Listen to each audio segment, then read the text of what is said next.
मधु आउ तार जेजे गोटे घरे रखती।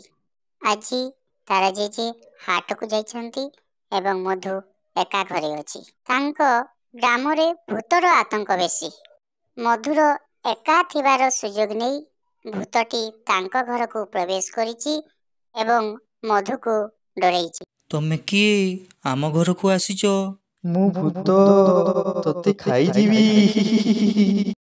मधु बहुत कष्ट रे घर बाहर आसी गाँ लोक को कहला एवं गाँर समस्त लोक मिसी भूत पाखक गले।